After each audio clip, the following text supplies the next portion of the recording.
এই পিচ্চি, এভাবে রাস্তার পাশে দাঁড়িয়ে দেওয়ালের দিকে মুখ করে কি করছিস তুই? দেখতে পাচ্ছেন না আমি দেওয়ালে ছবি আঁকছি? হোয়াট? আমি তো দেখছি তুই দাঁড়িয়ে দাঁড়িয়ে হিসু করছিস। দেখতেই যখন পাচ্ছেন তাহলে আবার জিজ্ঞেস করছেন কেন? কি আবার মুখে মুখে তর্ক করছিস? তুই তো দেখি খুব বেয়াদব একটা ছেলে। দেখি এদিকে ঘুরতো, তোর চাঁদ মুখখানা একটু দেখি। কে তুই? হ্যাঁ, এই তো দেখে নেন। আমার চেহারা অবশ্য খারাপ না, এই জন্য সবাই আমাকে দেখতে চায়। আপনি চাইলে একটা ছবিও তুলে রাখতে পারেন পরে দেখার সুবিধার জন্য। তবে রে, এইটুকু একটা ছেলে দেখে মনে হয় কত ভদ্র, একেবারে নিষ্পাপ, আর তুই কিনা এতটা বিচ্ছু। হে হে হে।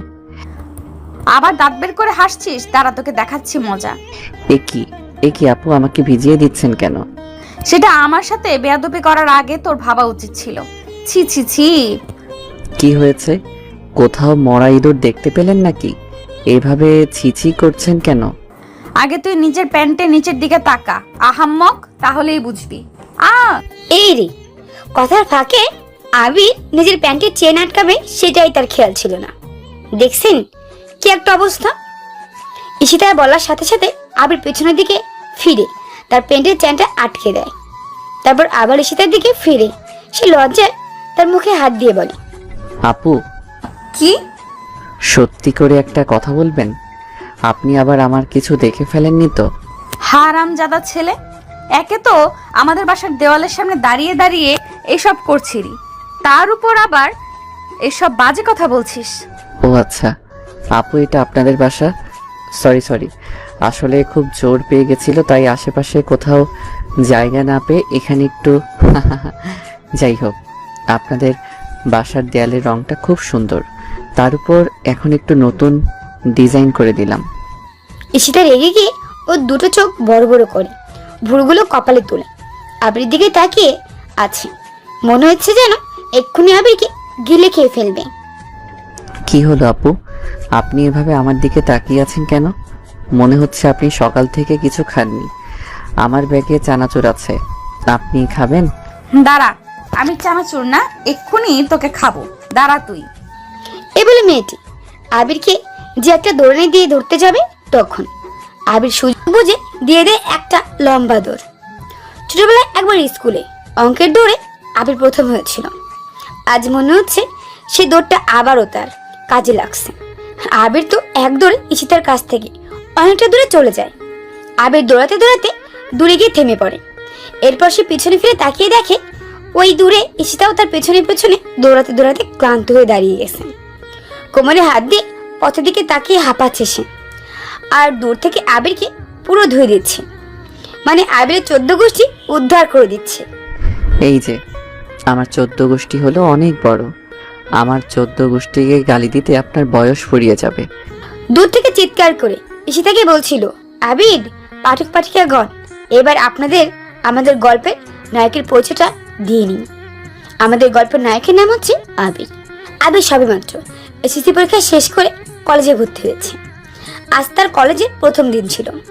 প্রথম দিন হয় আজ কলেজে কোনো রকম ক্লাস হয়নি, তাই কোনো রকম সবার সাথে একটু পরিচিত হয়ে আমাদের গল্পের নায়ক বাসায় ফিরছিল তার বেস্ট ফ্রেন্ড রিয়াদের সাথে।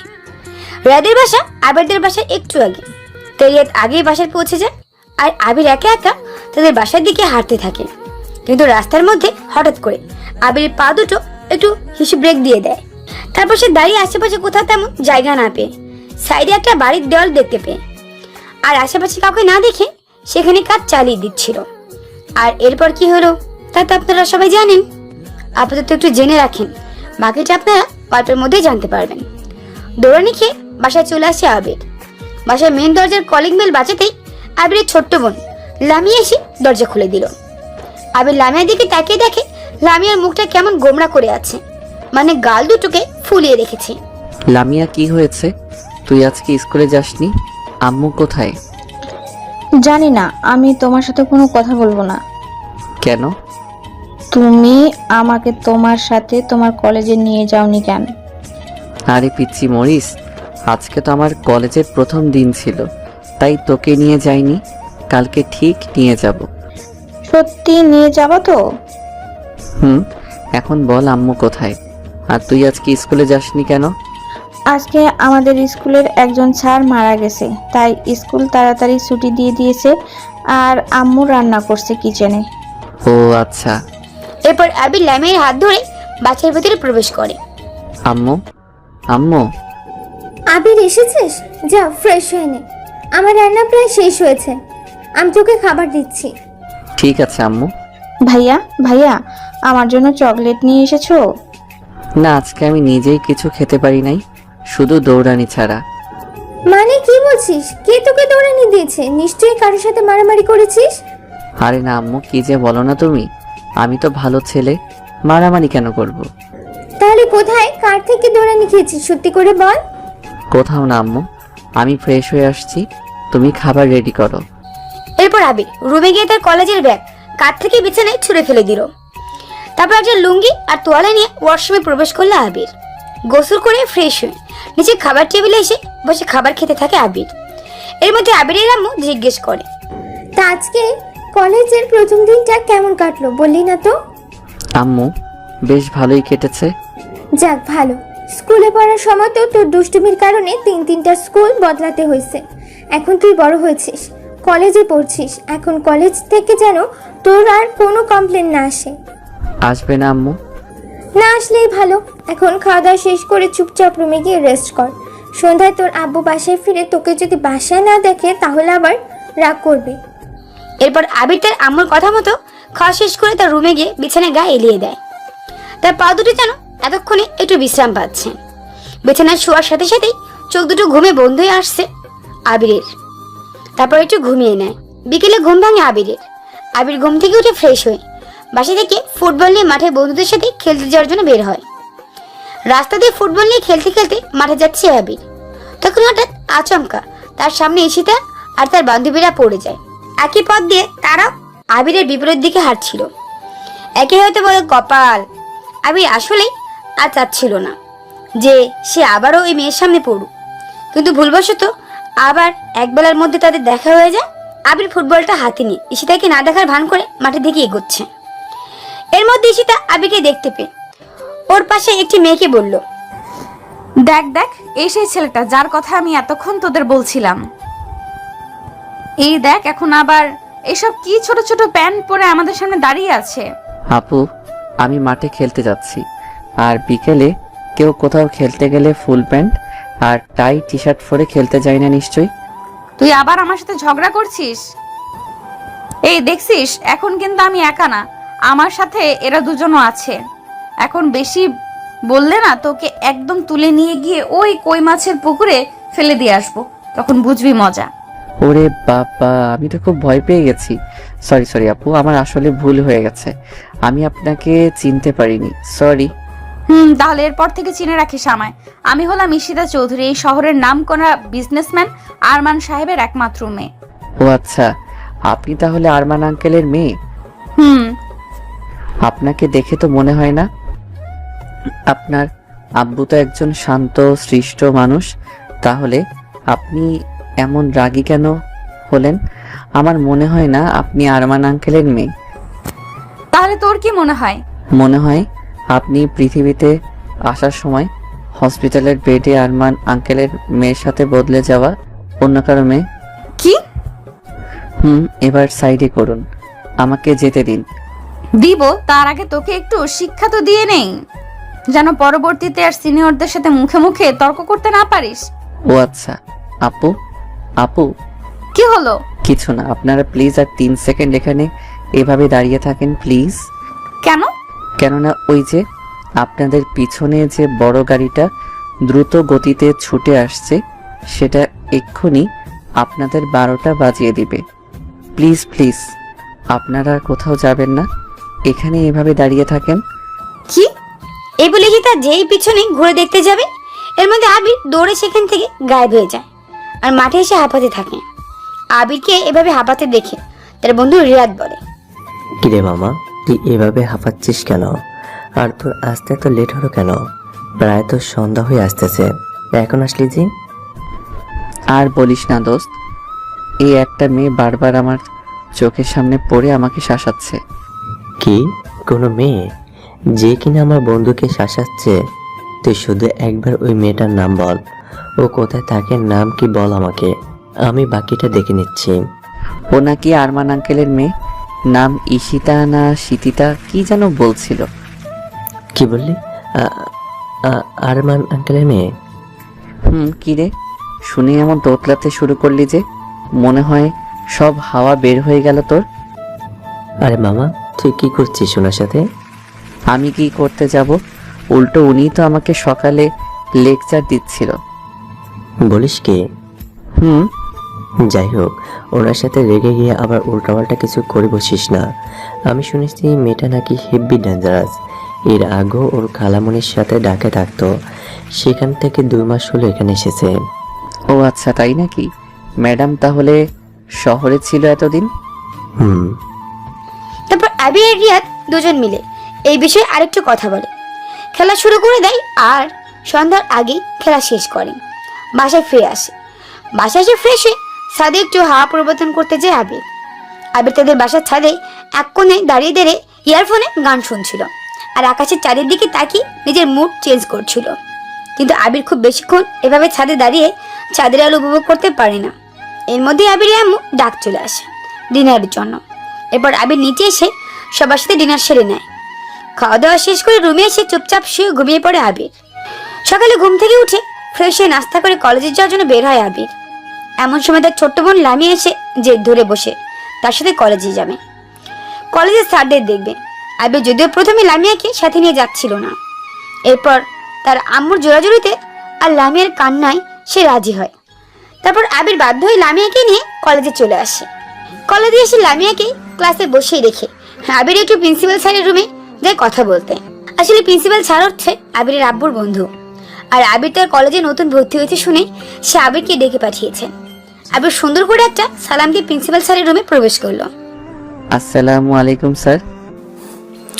ওয়ালাইকুম সালাম। আবির, তোমার আব্বুর কাছ থেকে আমি জানতে পারলাম তুমি আমার কলেজে ভর্তি হয়েছো। তা এখানে তোমার কোনো অসুবিধা হচ্ছে না তো? জি না স্যার, আমার কোনো অসুবিধা হচ্ছে না। গুড, ঠিকমতো পড়াশোনা করবে আর বাবার মুখ উজ্জ্বল করবে। আর কোনো সমস্যা হলে অবশ্যই আমাকে সে বলবে, কেমন? জি স্যার। এরপর আবির প্রিন্সিপাল স্যারের সাথে আরো কিছুক্ষণ কথা বলেন। স্যারের রুম থেকে বের হয়ে ক্লাসে চলে আসে। ক্লাসে এসে দেখে লামিয়া নেই। লামিয়াকে ক্লাসে না দেখে আবিরের ভয়ে কপালে বেয়ে ঘাম ঝরতে থাকলো। লামিয়া আবার হারিয়ে যায়নি তো? তারপর আবির আর রিয়াদ দুজনে মিলে পুরো কলেজে ক্লাসের লামিয়াকে খুঁজতে থাকে, কিন্তু তারা কোথাও লামিয়াকে দেখতে পায় না। শেষমেশ ওরা দুজনে ক্লান্ত হয়ে কলেজের মাঠে পাশে একটা বটগাছে আসে, সেখানে গিয়ে বসে। আবির যেই আব্বুকে কল দিতে যাবে তখনই দেখতে পায় লামিয়া ঈশিতার হাত ধরে ক্লাসের দিকে যাচ্ছে। আবির তখন দৌড়ে লামিয়ার কাছে যেতেই ঈশিতা চিৎকার দিয়ে ওঠে। কিরে, তুই এখানে কি করিস? আর এইভাবে দৌড়ে আমার সামনে আসলি কেন? কি মতলব তোর? দেখো, আমার সাথে কিন্তু উল্টাপাল্টা কোনো কিছুই করতে পারবি না তুই। এখানে কলেজের চারপাশেই কিন্তু আমার বডিগার্ডরা আছে। আমি একটা চিৎকার করলে সবাই এক্ষুনি দৌড়ে এসে তোর 12টা বাজিয়ে দিবে। আরে, আমি আপনার মতো শাকচুন্নিকে কি করতে যাব? আমি তো আমার বোনকে খুঁজছিলাম। আমাকে দেখে কি তোর বোন মনে হয়? আশ্চর্য, আপনি কেন আমার বোন হতে যাবেন? আপনি যার হাত ধরে আছেন ও আমার বোন। লামিয়া, তুই কোথায় গিয়েছিলি? আমি না তোকে ক্লাসে বসিয়ে রেখে গেলাম আর বললাম কোথাও না যেতে? তোর হাতে এতগুলো চকলেট। তুই এগুলো কোথায় পেলি? কে দিয়েছে? এই যে এই আপুটা আমাকে চকলেট কিনে দিয়েছে। না ভাইয়া, তুমিও এটা নাও।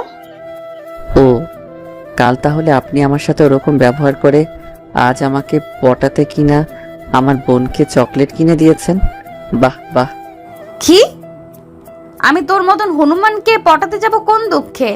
দুনিয়ায় কি ছেলের অভাব পড়েছে নাকি? আমি দরকার হয় সারা জীবন সিঙ্গেল থাকবো, তাও তোর মতো ছেলেকে আমি পটাতে যাব না, বুঝলি? সেই থাকতে হবে। দেখতে তো ভূতের মতো, সে নাকি আবার ছেলে পটাবে। ওকে রাগানোর জন্য বললাম। সত্যি বলতে ঈশিতা দেখতে একদমই খারাপ না। ওর লম্বা লম্বা চুল, দুধে আলতা গায়ের রং, গোল গোল মুখ, গালে টোলপোড়া হাসি, সব মিলিয়ে যেন মেঘের রাজ্যের পরীও। কিন্তু ওর বাবার ভয়ে কোনো ছেলে ওকে আজ অবধি কোনো ভালোবাসার কথা বলার সাহস পায়নি। কি বললি হনুমান? আমি ভূতের মতো দেখতে? এই তো আপনি এবার নিজের মুখে স্বীকার করলেন। তুই এই কলেজে কি করছিস? আমারও সেই একই প্রশ্ন, আপনি এখানে কেন? আর এটা আবার নতুন কলেজ, আমি কালই এখানে ভর্তি হয়েছি। তুই আর কোনো কলেজ খুঁজে পাস নাই? এই কলেজেই কেন ভর্তি হয়েছিস? এটা আমার কলেজ, আমি এখানে অনার্স দ্বিতীয় বর্ষে পড়ি। আমি শুনেছি এই কলেজে নাকি পড়াশোনা ঠিকমতো হয় না, তাই বেছে বেছে এই কলেজটাতেই ভর্তি হয়েছি। আপনিও কি আর কোনো কলেজ খুঁজে পাননি? ঈশিতার কিছু বলতে যাবে তখনই কলেজে বেল পড়ে গেল আর সবাই তাড়াহুড়ো করে ক্লাসে প্রবেশ করলো। আবির ও লামিয়াকে নিয়ে ক্লাসে এক কোণে একটা বেঞ্চে বসে পড়লো। আমাদের গল্পের নায়িকা তো আবিরের সিনিয়র ক্লাসে পড়ে, তাই আবিরও ক্লাসে নেই। আজও কলেজে তেমন একটা ক্লাস হলো না। আবির লামিয়াকে নিয়ে বাসায় চলে আসলো। প্রতিদিনের মতো বাসায় এসে ফ্রেশ হয়ে খাওয়া দাওয়া সেরে দুপুরে একটু ঘুমিয়ে নিল আবির। এরপর বিকেলে ঘুম থেকে উঠে ফ্রেশ হয়ে একটু নাস্তা করে নিয়ে সে মাঠে খেলতে যায়। আজকে ঋষিতার সাথে দেখা হয়নি তার। বিকেলে খেলাধুলা শেষ করে সন্ধ্যায় বাসায় এসে ফ্রেশ হয়ে নিজের রুমে শুয়ে শুয়ে রেস্ট নিচ্ছে আবির। বিছানায় শুইতেই চোখ দুটো বুঝে আসছে আবিরের। এরপর রাতে না খেয়ে ঘুমিয়ে পড়ে সে। যদিও আবিরের আম্মু তাকে ডাকতে এসে ঘুমোতে দেখে, আবিরকে আর জাগায়নি।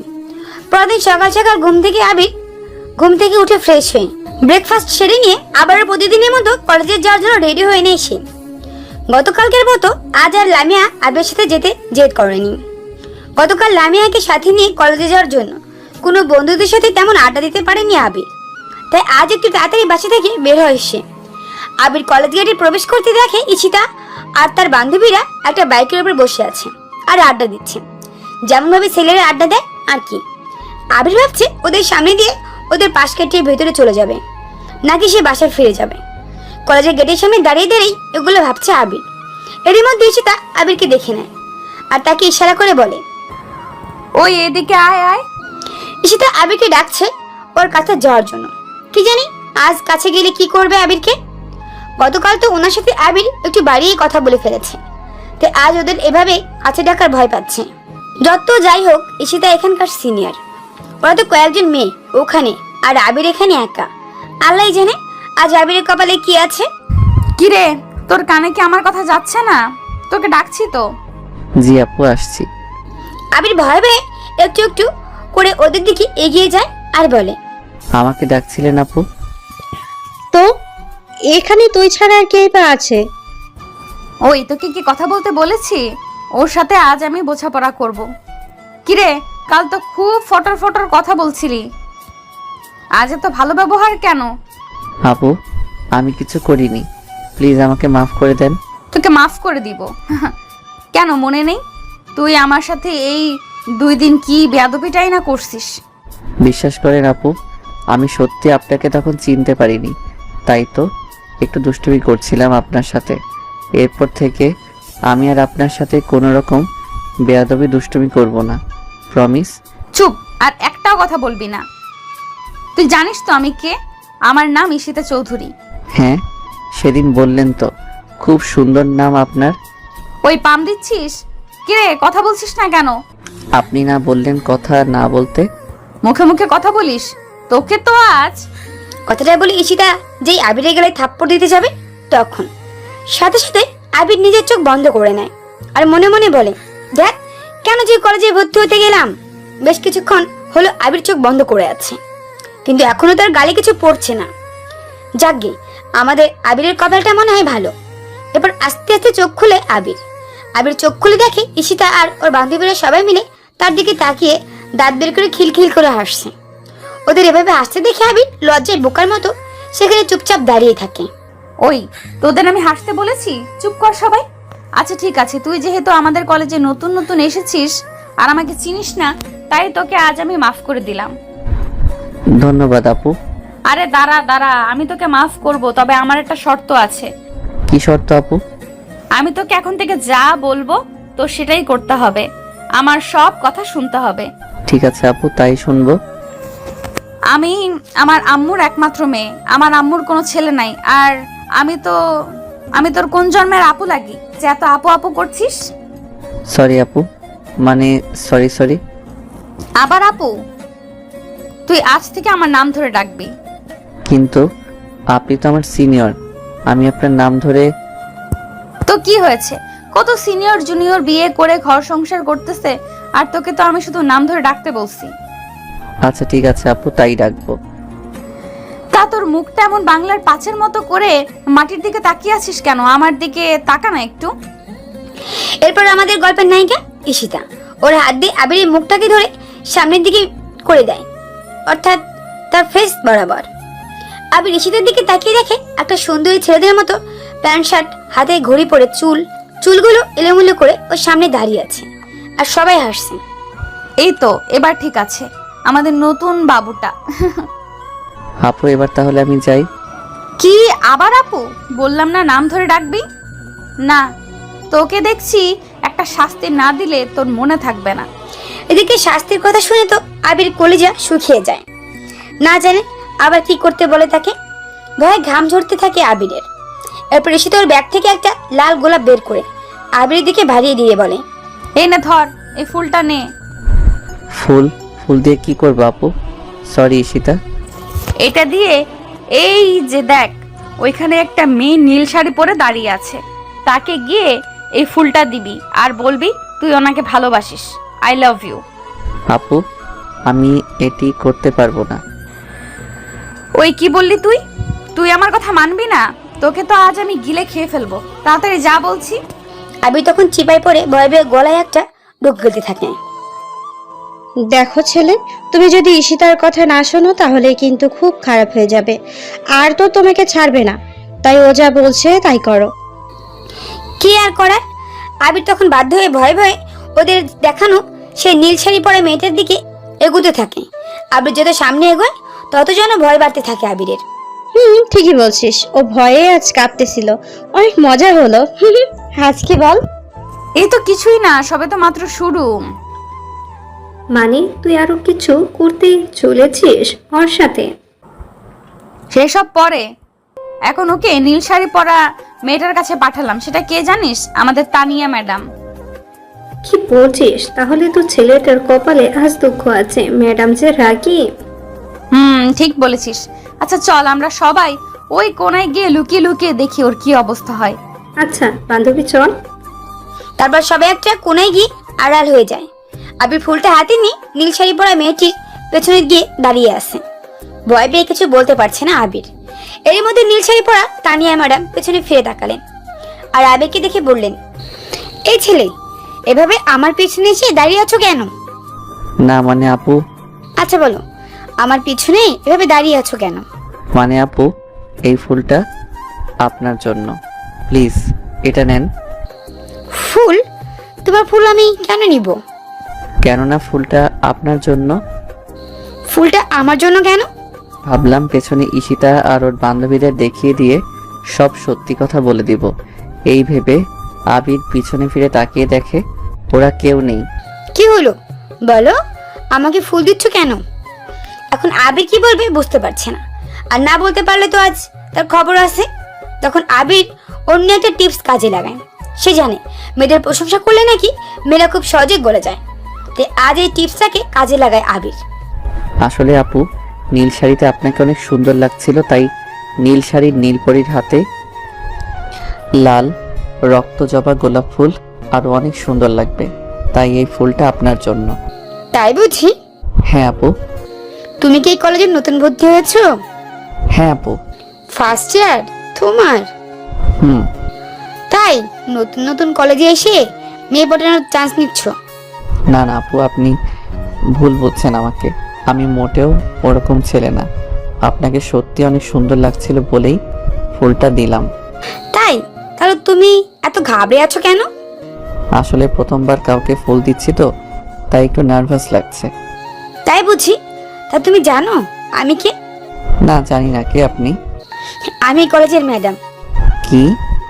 আবার এটা শুনেই বড় সড়ো একটা ধাক্কা খায়, আর মনে মনে বলে মেয়েগুলো আমাকে এভাবে ফাঁসিয়ে দিল। হায় আল্লাহ, এখন আমাকে কে বাঁচাবে? ম্যাডাম আমাকে মাফ করে দেন, আমি বুঝতে পারিনি। এই ছেলে, তুমি কান্না করছো কেন? আমাকে ক্ষমা করে দিন ম্যাডাম, আমি আপনাকে চিনতে পারিনি। আমি ভেবেছি আপনি এই কলেজের স্টুডেন্ট। আবির তো ওইদিকে কঠিন অবস্থা, ওদিকে ঈশিতা আর তার বান্ধবীরা মিলে আবিরের অবস্থা দেখে খুব মজা নিতে থাকে আর নিজেদের হাসাহাসি করতে থাকে। এই ছেলে, আমি কি তোমাকে কিছু বলছি নাকি? তুমি একা একা কান্না করে যাচ্ছ। আবির সাথে সাথে চুপ হয়ে গেল। গুড বয়, এখন বলো আমার সাথে এগুলো তোমাকে কি করতে বলেছে? ম্যাডাম, আপনি বুঝলেন কিভাবে যে আমাকে কেউ এগুলো করতে বলেছে? আমি প্রথমেই তোমাকে দেখে বুঝতে পেরেছি। এখন বলো তো। পরে বলবো ম্যাডাম। না, তুমি এখনই বলো, সমস্যা কোথায়? ম্যাডাম, যদি তারা আবার আমার সাথে এমন করে তখন বলবো আপনাকে। আচ্ছা ঠিক আছে, তাহলে তুমি এখন ক্লাসে যাও, কিছুক্ষণ পরই ক্লাস শুরু হবে। হুম। কি হলো, যাচ্ছ না কেন? কিছু বলবে? ম্যাডাম। বলো। ম্যাডাম, এই শাড়িটাতে আপনাকে সত্যি অনেক সুন্দর লাগছে। বলে আবির পেছনের দিকে এগিয়ে বসে। পেছনে এগুতে তানিয়া আবিরের শার্টের কলার ধরে আবিরকে ওদের সাইডে আড়াল করে নিল। কিরে, তুই এতক্ষণ ধরে ম্যামের সাথে কিসের কথা বলছিলি? আপনি আমাকে যা শিখিয়ে দিয়েছিলেন আমি ম্যাডামকে সেটাই বলছিলাম। সত্যি তো? তুই আবার আমাদের নামটাম ম্যাডামের কাছে বলে দিসনি তো? না। আচ্ছা ঠিক আছে, এখন সোজা তুই ক্লাসে যাবি, আর কোনো মেয়ের সাথে তুই কথা বলবি না। ঠিক আছে। আর এরপর আবির ভদ্র ছেলের মতো ক্লাসে চলে যায়। আবির ক্লাসে এসে দেখে তার প্রাণপ্রিয় বন্ধু রিয়াদ তার জন্য ক্লাসে বসে অপেক্ষা করছে। আবির রিয়াদের সামনে যেতেই রিয়াদ আবিরকে দেখে বলে উঠল, কিরে, তুই এতক্ষণ কোথায় ছিলে? আমি সেই কখন থেকে তোর জন্য অপেক্ষা করছি। আর বলিস না দোস্ত, আমার সাথে এতক্ষণ কি কি যে হয়ে গেল তা তুই ভাবতেও পারবি না। কি কি হলো মানে? তোকে কি আবার সিনিয়র কোনো ভাই ব্রাদার কট মেরে দিল নাকি? আবির ঠিক আছিস? এরপর আবির রিয়াদের কাঁধে হাত রেখে তার পাশে বসে সব ঘটনা খুলে বলল। বলিস কি বন্ধু, তুই তো দেখি আজকে খুব বাঁচা বেঁচে গেছিস। বন্ধু, আজকে খুব জোর বেঁচে গেছি। আল্লাহ কোনো মতে এবার আমাকে বাঁচিয়ে নিয়েছে। তবে ঈশিতা আপু কিন্তু কাউকে এত সহজে ছাড়ে না। কলেজে যদি কোনো ছেলে কোনো মেয়েকে বিরক্ত করে তাহলে তাদের ঈশিতা আপু একদম জন্মশিক্ষা দিয়ে দেয়। আর তুই কিনা প্রথম দিনগুলোতেই ঈশিতা আপুর খপ্পরে পড়লে। যাই হোক, ওনার কাছ থেকে একটু সাবধানে থাকিস। তাই নাকি? কিন্তু দোস্ত, আমি তো এই মেয়ের চোখের সামনে পড়তে চাই না। নিয়তি বারবার আমাকে ওনার সামনেই ফেলে দেয়। বুঝলাম, ওনার কাছ থেকে সাবধান থাকাটাই ভালো। তুই তো জানিস ঈশিতার বাবা এই শহরের সবচেয়ে পাওয়ারফুল লোক। ওনার ভয়ে সবাই থরথর করে কাঁপে। আর বড় বড় সব লোকজন, মন্ত্রী মিনিস্টাররা ওনার কথায় উঠে বসে। এর আগেও ও দু একজন ছেলেকে নাকি মাঠের মাঝখানে সবার সামনে মেরেছিল আর কান ধরে তাদেরকে দাঁড় করিয়ে রেখেছিল মেয়েদের ইপটিজিং করার অপরাধে। ও বুঝলাম। কি বুঝলি? ঈশিতা হলো ভালো গন্ডি, ও শুধু বখাটে ছেলেদেরকেই শাস্তি দেয়। হুম। এর কিছুক্ষণ পর ঘন্টা পড়লো। ধীরে ধীরে সবাই ক্লাসে আসতে শুরু করলো। আবির ক্লাসে জানালায় সাইডটাতে মাঝখানে বসেছে, আর বাম সাইডে রিয়াদ বসেছে, আর ডান সাইডে সিটে ফাঁকা। সবাই ক্লাসে এসে যে জায়গায় বসেছে। ওদিকে ঈশিতা আর তার বান্ধবীরাও ক্লাসে যাচ্ছে। ঈশিতা যাওয়ার সময় জানালা দিয়ে আবিরের দিকে ভুরু কুচকে তাকিয়ে আবিরকে দেখছে। আবির এটা টের পেয়ে সে অন্যদিকে মুখ করে নেয়। বলা তো যায় না, ঈশিতা যদি আবার আবিরকে দেখে যদি ক্লাসের ভিতরে চলে আসে তখন। তারপর ক্লাস শুরু হলো। স্যার ক্লাসে আসলেন আর সব শিক্ষার্থীদের সাথে মত বিনিময় করতে লাগলেন। এর মধ্যে একটি মেয়ে লেট করে ক্লাসে প্রবেশ করে, যার নাম তাসনিম। তাসনিম স্যারকে সালাম দিয়ে সরি বলে ক্লাসের ভিতরে প্রবেশ করে। সে কোথায় বসবে সে সিট খুঁজতে থাকে, কোথাও সিট খালি নেই। না পেয়ে আবিরের পাশে স্যার তাসনিমকে গিয়ে বসতে বলে। এরপর তাসনিম আবিরের পাশে গিয়ে বসে। আবির মনে মনে ভাবছে এবার তার কি হবে। ওর পাশে একটা মেয়ে বসেছে, এটা যদি কোনোভাবে ওই গুন্ডি মেয়েটা দেখে ফেলে তারপর আবিরের উপর রাগ করে তখন কি হবে। এইভাবে আবির কিছুটা সাইডে হয়ে যাচ্ছে, মানে ব্রেঞ্চের এক কোণে গিয়ে রিয়াদের একদম পাশাপাশি বসেছে। মেয়েটা এটা লক্ষ্য করে আবিরকে উদ্দেশ্য করে বলে, ভাইয়া কত সমস্যা, আপনি এরকম করছেন কেন? না কিছু না। ভাইয়া আপনার নাম কি? আমি আবির, আপনি? আমার নাম তাসমিন জাহান মিম। আমি গতকাল কলেজে আসিনি, তাই আজই আমার প্রথম ক্লাস। যদি কিছু মনে না করেন তাহলে আমরা কি বন্ধু হতে পারি? আবির কিছু বলার আগে পাশ থেকে রিয়াদ বলে উঠল, হ্যাঁ হ্যাঁ, কেন নয়, আজ থেকে আমরা 3 জন বন্ধু। আবির মনে মনে ভাবতে থাকে শালা রিয়াদ নিশ্চয়ই মেয়েটাকে পটাবে, তাই তো আমি কিছু বলার আগেই ও নিজেই মেয়েটির সাথে ফ্রেন্ডশিপ করে নিল। সত্যি এই হালাই 1 নম্বরে বজ্জাত। মেয়ে পড়াতেই এক্সপার্টও। যাই হোক, এরপর ধীরে ধীরে তারা তিনজন দুটো ক্লাসে শেষ করে। এরপর টিফিনের ঘন্টা পড়লো। টিফিন পিরিয়ডে সবাই বাইরে চলে যায়, শুধু আবির আর রিয়াদ ছাড়া। তারা দুজনে এখনো ক্লাসেই বসে আছে। আবির চল ক্যান্টিনে যাই, আজকে আমি তোকে খাওয়াবো। তুই তো সবসময় খাওয়াস, আজ আমার ভালো লাগছে না, আর ক্ষুধাও নাই। তুই যা, খেয়ে আয়। কেন ভালো লাগছে না? কি হয়েছে তোর? কিছু না, তুই যা, গিয়ে খেয়ে আয়, আমি ক্লাসে আছি। ওকে, আমি তাহলে খেয়ে আসছি। আবির টিফিনের সময় ক্যান্টিনে গেল না, কারণ এই সময় ক্যান্টিনে ঈশিতা আর তার বান্ধবীরা বসে আড্ডা দেয়। তার আবিরকে আবার কি না কি শুরু করে দেয়, সেই ভয়ে আবির আজ ক্যান্টিনে গেল না। রাত ক্যান্টিন থেকে খেয়ে ক্লাস এসে আবার আবিরের সাথে বসে পড়ে। এবার দুজন মিলে আবার গল্প আড্ডায় মেতে থাকে। এসবের মধ্যেই দিয়ে টিফিন পিরিয়ড শেষ হলো এবং পুনরায় ক্লাস শুরু হলো।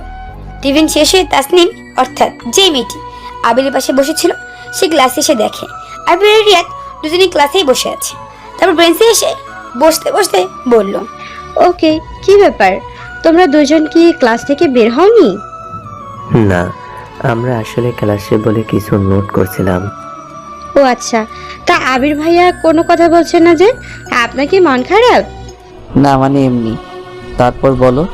এরপর আবির আর তাসনিম দুজনে মিলে তাদের মধ্যে অল্প কিছুক্ষণ কথা বলে নেয়। এর মধ্যে ঈশিতা আর তার বান্ধবীরা তখন জানালার পাশে বারান্দা দিয়ে ক্লাসে যাচ্ছিল। আর ঈশিতা আবিরকে অগ্নিদৃষ্টি দিয়ে দেখছে। আবির ঈশিতার তাকানো দেখে যেই লুকাতে যাবে এমনি ক্লাসে ছাড় চলে আসে আর সবাই দাঁড়িয়ে যায়। আবির এদিকে মনে মনে ভাবতেছে, আমি আবার গেছি, ওরা আসার আর সময় পেল না, এবার নিশ্চয়ই আমার প্রাণটা যাবে। এরপর আবির অনেক ভয় পেয়ে সব ক্লাসগুলো শেষ করে। ছুটির সময় তারা তিনজনের ক্লাসরুম থেকে বের হয়ে বাইরে চলে আসে। তাসনিম রিয়াদ আর আবিরকে বাই বলে। তাসনিম অন্য মেয়েদের সাথে কলেজ থেকে বের হয়ে গেল। আবির আর রিয়াদও আজকে আর কোথাও দাঁড়ালো না, না জানি আবার কোন ভুল করে বসে সেই ভয়ে। আবির আর রিয়াদ তাড়াতাড়ি করে কলেজের মাঠ থেকে বের হওয়ার জন্য চেষ্টা করছে, যাতে তারা ঈশিতার চোখে না পড়ে, কিন্তু তাতে কোনো লাভ হলো না। কলেজ গেটের কাছে আসতেই কে যেন আবিরকে পেছন থেকে ডাক দেয়। আবির পেছনে ঘুরে দেখে ঈশিতা ডাকছে। আবির তখন একটু চালাকি করে, না শোনার ভান করে পুনরায় হাঁটতে থাকে। এই আবিরের বাচ্চা, আর একটা পা যদি তুই সামনে বাড়িয়েছিস তাহলে তোর হাত পা ভেঙে নিউজ পেপারে ছাপিয়ে দেব বলে দিলাম। ঈশিতার কথায় আবির সেখানেই থমকে দাঁড়িয়ে যায়। এদিকে রিয়াদ তো ভয় আগে থেকে দৌড়ে পার হয়ে যায়। আবির তো ভয় একদম ঘেমে যাচ্ছে। এরপর ঈশিতা আর ওর বান্ধবীরা আবিরের সামনে এসে দাঁড়ালো। ওই, তুই আমার কথা শুনতে পাস না?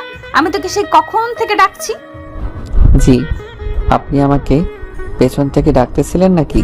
আর তুই আমার সাথে ইয়ার্কি করিস? তোর তো অনেক বড় কলিজা। সত্যি আমি শুনতে পাইনি। গার্লস, তোরা সবাই বাসায় চলে যা, আমি আর আবির দুজন একটু পরে আসছি।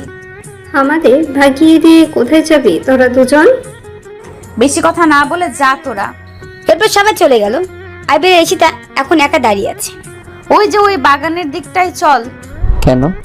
বিশ্বাস করেন আপু, আমি কিছু করিনি। ভিতর ডিম, আমি কি তোকে বলেছি তুই কিছু করেছিস? তাহলে আমাকে কেন ওই বাগানের ভিতর ধরে নিয়ে যাচ্ছেন? সেটা গেলেই বুঝতে পারবি, চল আগে। এরপর ঈশিতা আমার হাত ধরে টানতে টানতে একটা জায়গা নিয়ে গেল, যেটা কলেজের একপাশে কিছু ঘন গাছপালায় ঘেরা একটা জায়গা। ওখানে গিয়ে আবির দেখে সবাই জোড়ায় জোড়ায় বসে আছে। ঈশিতাকে সেখানে দেখে সবাই উঠে চলে যাচ্ছে। আবির শুধু ভাবছে, ঈশিতাকে এরা সবাই এত বেশি ভয় পায়, বাহ বাবা। এরপর ঈশিতা আবিরকে একটা ছোট্ট গাছের নিচে গিয়ে বসে আবিরের হাত ধরে তার কাঁধে মাথা রাখে। আপু, আমাকে এখানে কেন আনলেন? আমি বাসায় যাব। কি হলো আপু, আমাকে মারলেন কেন? সকালের কথা মনে নাই?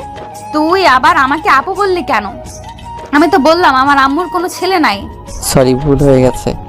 এখন বলুন, আমাকে এখানে ধরে আনলেন কেন? আমি সকালে তোকে কি বলেছিলাম?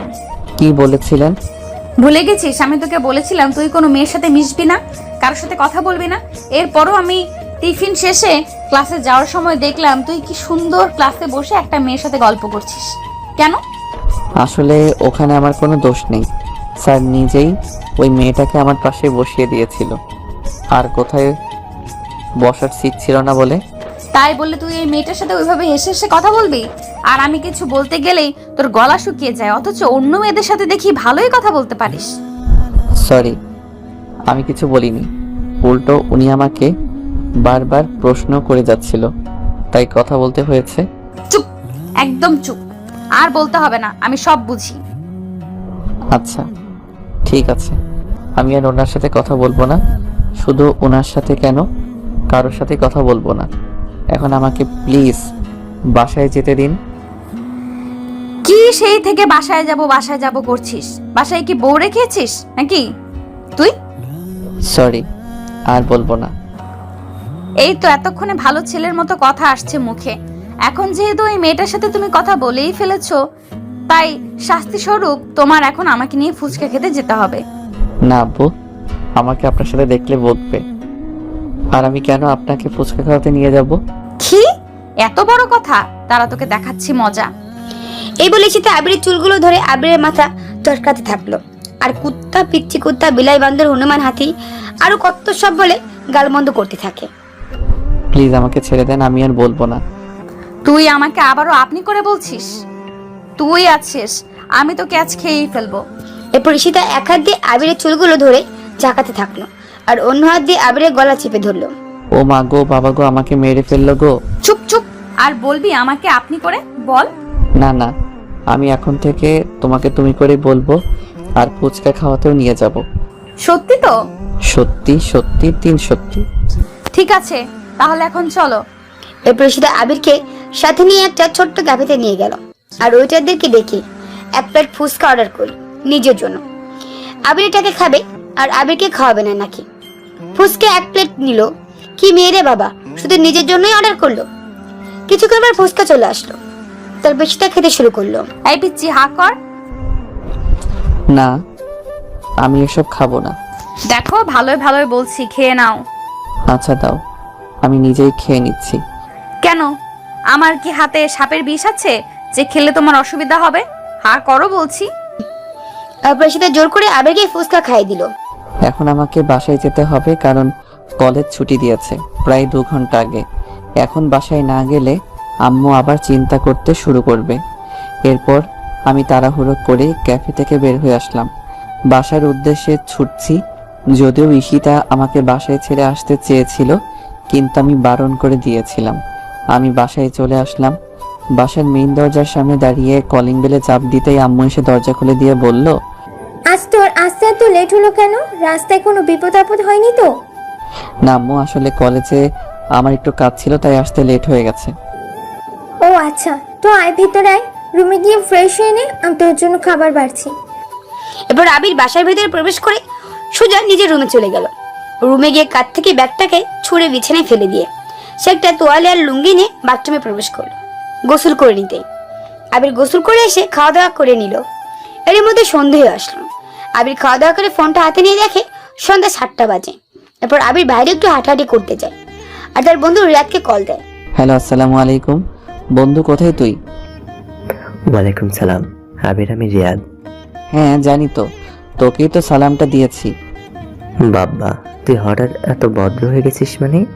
হ্যাঁ দোস্ত, আসলে পরিবর্তনটা জরুরি কিনা তাই। যাই হোক শোন, 5 মিনিটের মধ্যে লেকের পাড়ে আসতে পারবি? কেন, কি হয়েছে? কোনো সমস্যা নাকি? এত প্রশ্ন না করে বল, আসতে পারবি কিনা? অবশ্যই আসতে পারবো। তুই বলছিস আর আমি আসবো না? তুই দাঁড়া, আমি এক্ষুনি আসছি। এরপর আবির একটা লাঠি নিয়ে লেকের পাড়ের দিকে যাচ্ছে, আর মনে মনে বলছে, শালা আজকে একটা দিব। ও তখন ঈশিতার সামনে আমাকে একা দেখে দৌড়ে পালালো কেন, সেটা ওর কাছ থেকে শুনবো। আবির রাগে রাগে লেকের পাড়ের দিকে এগুচ্ছে। গিয়ে দেখে রিয়াদ একটা বেঞ্চে বসে ফেসবুকে কার সাথে যেন চ্যাটিং করতেছে। আবিরকে দেখে রিয়াদ ফোনটা রেখে বলে, আবির, এতক্ষণ আসলি? আমি সেই কখন থেকে এখানে বসে আছি, বস। আবির কোনো কথা বলছে না। কিরে, তুই কথা বলছিস না কেন? আর তোর হাত দুটো এমন পিছনে করে আসছিস কেন? কি নিয়ে আসছিস আমার জন্য? আম্মু আজকে আমের আচার বানাইছিল বাসায়, সেটাই তোর জন্য কাচের বয়ামে করে নিয়ে আসছি। ও তাই নাকি? তা কোথায় দে, আমি আবার আন্টির হাতের আচার খেতে খুব ভালোবাসি, এটা জানিস তো। সেই জন্যই তো নিয়ে এসেছি তোকে খাওয়াবো বলে। খাওয়াবো বলে তো লুকিয়ে রাখছিস, দে আমাকে দে। দিচ্ছি, আগে তুই ওদিকে তাকা, সারপ্রাইজ হিসেবে দিব তোকে। আরে মামা এমনি দে, তুই কি আমার গার্লফ্রেন্ড নাকি যে আমি অন্যদিকে তাকাবো আর তুই সারপ্রাইজ হিসেবে আমাকে কিছু দিবি? তাই না? তারপর আবির ওর হাত দুটো সামনে এনে লাঠিটা দিয়ে রাদের পিছনে ছোট্ট করে দুটো লাঠির বাড়ি বসিয়ে দেয়। রাত বাড়ি খেয়ে ওর পিছনে হাত বোলাতে বোলাতে বলে, আসার কারণে নাম করে মারছিস কেন? এই জন্যই কি আমাকে এই সন্ধ্যাবেলা বাসা থেকে ডেকে নিয়ে আসলি? শালা, তুই তখন আমাকে ঈশিতা আপুদের সামনে একা রেখে দৌড়ে পালালি কেন? তো কি করবো, তোদের মামলা তোরা বুঝিস। আমি কেন মিশে ওনার সামনে বলে পাটা হতে যাব? আর আমি ভয় পেয়ে গেছিলাম কিনা তাই দৌড়ে পালিয়েছে। তুই কেন ওখানে দাঁড়িয়েছিলে? তুইও তো আমার পিছন পিছন দৌড়ে ওখান থেকে পালাতে পারতি। শালা। তারপর আবির রিয়াদের মধ্যে অল্প কিছুক্ষণ একটু হাতাহাতি হয়। শেষে দুজনেই ক্লান্ত হয়ে বেঞ্চে বসে যায়। শালা গন্ডার, যা সিগারেট নিয়ে আয়। তোর সাথে মারামারি করতে করতে ক্লান্ত আমি। 50 টাকা দে। 50 টাকা কেন? সিগারেট তো 10 টাকা করে, দুজনের জন্য 2টা 20 টাকা। তাহলে 50 টাকা কেন চাচ্ছিস? 20 টাকা সিগারেটের দাম আর 30 টাকা আমার চার্জ। আচ্ছা ঠিক আছে, এই নে ফকির 50 টাকা। তারপর আবির বেঞ্চে বসে ফেসবুকিং করছে। আর রাত দোকানে সিগারেট আনতে যাচ্ছে। বন্ধু বান্ধবের আড্ডায় কি সিগারেট ছাড়া জমে বলেন? 2 মিনিটের মধ্যেই রাত সিগারেট ধরিয়ে দিল। আবির দিকে আসতে থাকে। ওকে আসতে দেখে রিয়াদ উঠে দাঁড়ায়, নয়তোবা ছেলে একাই দুটো সিগারেট শেষ করে দিবে। ঠিক তখনই এই রাস্তা দিয়ে আবিরের আব্বু অফিসে একজন সহকারী যাচ্ছিল। সে আবিরকে চেনে। তাকে আসতে দেখে রিয়াদ আবিরকে কেস খাওয়ানোর জন্য সিগারেটটা হাতে নিয়ে আবিরের দিকে দৌড়ে আসতে থাকে আর চিৎকার করে বলতে থাকে, আবির এই নে বন্ধু আবির, ধর। ওই না না বলে আবির দৌড়াতে থাকে। ওদিকে আবিরের আব্বুর অফিসে সহকারী উনি সব দাঁড়িয়ে দাঁড়িয়ে দেখছে। আবির দৌড়াচ্ছে আর পেছনে পেছনে রিয়াদ দৌড়াচ্ছে সিগারেট নিয়ে। দেখছেন ভাই, বন্ধু বান্ধব কিভাবে কেস খাওয়াই দেয়। আবির দৌড়াতে দৌড়াতে একটা চিপায় গিয়ে দাঁড়ায়। ওর পিছনে পিছনে রিয়াদ এসেও দাঁড়িয়ে গেল আর খিলখিল করে হেসে বলল, কেমন দিলাম বন্ধু? শালা মজা করিস? তুই জানিস না ওই আঙ্কেলটা আমার আব্বুর অফিসেই জব করে? এখন যদি আব্বুকে সব বলে দেয় তো কি হবে? আরে কিচ্ছু বলে দিবি না, নে ধর এখানে সিগারেট নে। দেখ, আমি সত্যি সত্যি যদি বাসায় কট খাই তাহলে কিন্তু তোরেও আমি ছাড়বো না, বলে দিলাম। আরে নে ধর, এখন এইসব নেগেটিভ চিন্তা করা বাদ দে। এরপর তারা দুই বন্ধু মিলে আর বেশিক্ষণ আড্ডা দিয়ে যে যার মতো বাসায় চলে যায়। আবির বাসায় আসতে দেখে তার আব্বুর বাসায় চলে আসছে। মনে হয় আমি বাসায় ঢুকতে একটু লেট করে ফেলছি আবির। আবিরের আব্বু তাকে দেখে কিছু কথা শুনিয়ে জিজ্ঞেস করে, তোমার নতুন কলেজ, তোমার পড়াশোনা কেমন হচ্ছে, আর তুমি এত রাতে বাইরে কেন? আবির তুমি কি দিন দিন কিন্তু আমার অবাধ্য হয়ে যাচ্ছ? এরকম আরো কিছু কথা শুনিয়ে দেয় আবিরের আব্বু। এরপর তাকে ভেতরে আসতে বলে। আবির বাসার ভেতরে এসে আব্বু আম্মু সবার সাথে বসে রাতের খাবার খেয়ে নেয়। এরপর খাওয়া শেষ করে নিজের রুমে গিয়ে শুয়ে পড়েন। এর মধ্যে আবিরের ফোনে রিংটা বেজে ওঠে। আবির ফোনের স্ক্রিনের দিকে তাকিয়ে দেখে আননোন নাম্বার। তাই আবির আর ফোনটা রিসিভ করলো না, অমনি ফোনটাকে সাইড রেখে ঘুমিয়ে পড়ল। এভাবে আরো 2 সপ্তাহ কেটে যায়। আর এই 2 সপ্তাহের মধ্যে ঈশিতা আবিরকে অনেকভাবে টর্চার করে, আদরও করে। আদর বলতে আপনারা আবার অন্য কিছু মাইন্ড করেন না, এটা হচ্ছে অন্য আদর, যেটা আবিরের কেবল নিজের দিক থেকে অনুভব করতে পারে। ওইসব টর্চারের মধ্যে একসময় আবির ঈশিতাকে ভালোবাসতে শুরু করে, কিন্তু ওর ছেলেদের মতো চলাফেরা করানো আবির আর ভালোবাসাটাকে ঈশিতার সামনে প্রকাশ করে না। এভাবে খুনসুটি ঝগড়ার মধ্য দিয়ে দিনগুলো কাটছিল। একদিন সকালে আবির প্রতিদিনের মতো ঘুম থেকে উঠে ফ্রেশ হয়ে গা গোসল করে রেডি হয়ে 2 দিন পর কলেজে যাচ্ছিল। একটু তাড়াতাড়ি বাসা থেকে বের হয় আবির, কারণ গত 2 দিন সে কলেজে যায়নি, তাই কারোর সাথে দেখা হয়নি, কথা হয়নি। আবির তার আম্মুকে সালাম দিয়ে বাসা থেকে বের হয়। এরপর ধীরে ধীরে কলেজের দিকে এগোতে থাকে। কলেজের গেটে প্রবেশ করতেই আবির দেখে এখনো তেমন কেউ কলেজে আসেনি। আবির ক্লাসের দিকে যায়। ক্লাসরুমে গিয়ে দেখে তাসনিম একা একা ক্লাসে বসে আছে। তাই আবির আর একা ক্লাসে তার সাথে থাকলো না। আবির ক্লাস থেকে বের হয়ে এসে মাঠের ভেতরে একটা গাছের নিচে এসে বসে। আবিরের পেছন পেছন তাসনিমও আসে। তাসনিম এসে আবিরকে পেছন থেকে ডেকে বলে, আবির ভাইয়া, তুমি এই 2 দিনে কলেজে আসোনি কেন? আসলে আমার বাসায় একটু প্রবলেম ছিল তাই। ও আচ্ছা, তুমি আমাকে একটা হেল্প করতে পারবে প্লিজ? বলো কি হেল্প? বলছি আর এদিক ওদিক তাকাচ্ছি, যদি কোথাও থেকে আবার উশিতা চলে আসে আর আমাদের দুজনকে কথা বলতে দেখে। তুমি আগে আমাকে কথা দাও যে তুমি আমাকে হেল্প করবা। আগে বলো যদি আমার সাধ্যমতো হয় তাহলে নিশ্চয়ই করব। আসলে আমি তোমার বন্ধু রিয়াদকে পছন্দ করি, আই মিন ভালোবাসি। কি? হ্যাঁ, রিয়াদকে হাই স্কুল লাইফ থেকেই ভালোবাসি। আমি ওকে স্কুল লাইফ থেকেই চিনি, কিন্তু ও আমাকে চেনে না। আসলে আমাদের সামনে বাসায় ওরা ভাড়া থাকতো, সেখান থেকেই আমি ওকে চিনি। আর ধীরে ধীরে আমার ওকে ভালো লাগতে শুরু করে। এখন আমি ওকে ভালোবাসি, কিন্তু বলতে পারি না। আর বলবোই বা কিভাবে? ও তো আমার সাথে ঠিক করে কথাই বলে না। অনেক কষ্ট করে আমি ওর ফেসবুক আইডিটা নিয়েছিলাম। আমি একদিন রিয়াদকে জিজ্ঞাসা করি, তুমি আমার সাথে কথা বলো না কেন? তার উত্তরে রিয়াদ বলেছিল ওর নাকি আমার সাথে কথা বলতে লজ্জা লাগে, তাই আমার সাথেও বেশি কথা বলে না। তাই এখন যা করার আপনাকেই করতে হবে। এর মধ্যে আমি কি করব? তুমি রিয়াদের বেস্ট ফ্রেন্ড। তুমি যদি রিয়াদকে বলো আমি ওকে পছন্দ করি, আমি ওকে ভালোবাসি, তাহলে ও নিশ্চয়ই তোমার কথা শুনবে। ও কখনোই তোমার কথা ফেলবে না। তাই প্লিজ আমার এই উপকারটা করো। আমি রিয়াদকে ছাড়া বাঁচবো না। তাই? হুম। আচ্ছা থাক, আমার বন্ধুর জন্য আর তোমাকে মরতে হবে না। আমি দেখছি তোমাদের বিষয়টা। তুমি কোনো চিন্তা করো না। মনে করো তোমাদের কাজটা হয়ে গেছে।